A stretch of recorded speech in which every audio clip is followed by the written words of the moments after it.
Hey guys, William here from fitnessforbackpain.com. You're watching another video here on my YouTube channel. In today's video, we're going to be covering a question that came in from a student, basically just asking whether they should be doing core training before they work out or after they work out. I think a lot of the information behind this question that you find on the internet comes from an old traditional way of training, saving it for last. But today I want to squash that and actually give you something that works. At the end, I'm going to give you my 3 go-to core training exercises that I use to prime my trunk and protect my lower back. Now, I talk with a lot of people in the gym who deal with a lot of like micro pain, what I call micro pain, when it comes to very small micro movements when they're in the gym. Just kind of weird stuff, whether it's bending over to pick something up or they sneeze, they get a stitch in their back. Small micro pains just like that. They've got issues with exercise-induced low back pain where they're working through their workout currently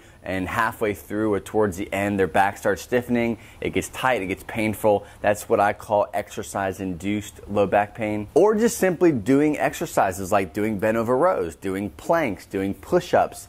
If these exercises cause you pain, I'm going to highly suggest you rethink the way you train your core and start adding your core training to the beginning of your workout. So before we jump into this video, I want you to make sure you check out a very, very important video that I'm giving away for free over at fitnessforbackpain.com. It talks about what I call the yo-yo pain effect. It has to do with your activity and the level of pain and the choices you make when it comes to whether you should go or you shouldn't go when it comes to the gym, when it comes to going for that hike or doing the yard work. It all comes down to a very specific rule that I have all of my clients follow that always seem to get excellent results within the first week of making this change. I'm giving this to you as a free workshop. Check over on the website and you can download it, watch it immediately and apply it to your life. So there's 2 main topics that I want to kind of cover or support my theory on doing the core training first. The first one is what you train last improves the least. This is an old saying that's kind of been thrown around the gym, and a lot of times with the traditional way of thinking of core training, you go through your workout, you want to stay fresh. Your deadlifts, your squats, your bent over rows, whatever you're doing, you want to stay fresh for those exercises, so you leave your core training to the end. This is a big mistake. When it comes to the low back pain, sensitive backs, you want to make sure you're doing your core training first. Now, the first point I'm talking about here is the idea of if you're going to save it to last, typically 45 minutes, an hour, hour and a half into the gym, you're done. You're ready to get out of there. You've done your warm-up, you've done your weight training. If you had cardio that day, you've done that as well. You want to go home to your family. Most sane people don't want to be in a gym for 2 hours. Whatever you save last usually gets the least amount of attention. And this is critical when it comes to low back pain, sensitive backs, and you're in the gym, you're moving around, and you're having these micro pains or you're having these exercises that seem to kind of catch in a weird way, causing these pains in your low back. You have to remember how important training the core actually is. I know for me personally, when I would get to the end of my workout, it's usually the last exercise that I'm doing because I usually do my core training first. So it's the last exercise that I'm doing that usually kind of gets the lazy version of what I'm doing. First 2 or 3 exercises that I'm doing gets my full attention. I'm going hard, I'm being careful, I'm being safe.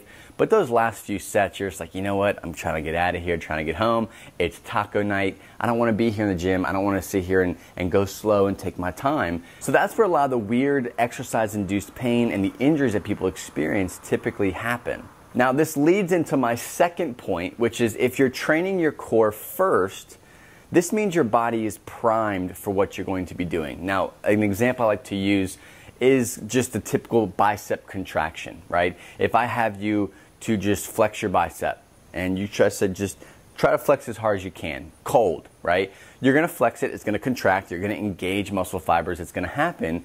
But how much of a quality contraction are you able to develop just by doing it cold? Now, pick up a 5, 10, 15 pound dumbbell, do 2 to 3 sets of 8 to 10 reps. After you've done the few sets and reps of the bicep curl, now you can contract the bicep and focus on it. Give it some attention. The blood's already pumping to it. The bicep curl after the actual exercises is gonna have a higher muscle fiber recruitment, or it's just gonna feel better. It's gonna feel like you're able to contract it harder with more control because of the fact that there's been blood flowing to that bicep more now after those exercises. So what does this have to do with your core? Now think about how your bicep feels. You know, you got the blood flowing, it's a little bit harder, it's a little bit more puffier, you've got a little bit more size to it.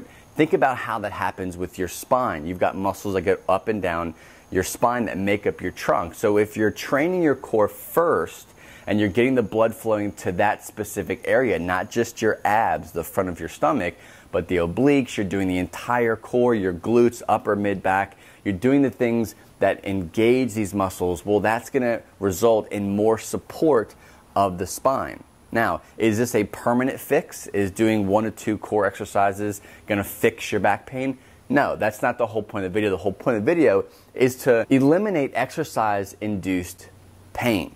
But what it will do is give you a more safer, more pumped, I guess, feeling around the spine to give it that stability and that safety that your mind wants. You're gonna feel better. You're gonna feel more stable. You're gonna feel like you have a natural brace around your spine and in your stomach if you train the core first. Now the cool part about doing this first in your workout is we kind of had the idea of the blood flow, the getting more stable, more stiff, giving more of a natural support. Well, this is gonna last for a few hours. Think of a normal, typical weight training routine that you follow. Well, hours after you go home, and sometimes it's even days depending on how consistent you've been working out every other day or every day, whatever your program is, it's going to give you a more stable, supportive structure for hours to come. So not only are you setting your workout up for safety, where you're doing movements better, you're doing more movements more stable, but you're also going to leave the gym, go home and do your chores, prep dinner, put the kids down for bed,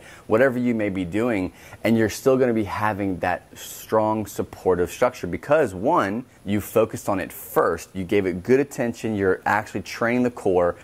The second point again is the blood flow. You're getting more blood flow, you're training the core to stiffen and naturally give that support structure that your body needs. So that's it. That's why I train core first. That's why you should train core first. I haven't trained core last in years. Once I switched, I never looked back. So question for you, what is your #1 core exercise that you do? If you do it at the end of your training program or if you do it at the beginning, which you should be doing at the beginning of your training program, let me know in the comment section below what your go-to core training exercise is. Mine is always in the beginning of my core training, and I actually have 3 that I'm going to share with you, not under this video, but on the actual article that's linked to this video. So in the comment section, there will be a link that's going to take you over to fitnessforbackpain.com where you can actually read through the article version of this video, where at the end, I'm going to give you my 3 go-to core training exercises that I use to prime my trunk and protect my lower back. If you don't know who I am, I have a ruptured L5-S1 disc. It was ruptured 9-10 years ago. Doctors told me fusions and pain management was all I could do.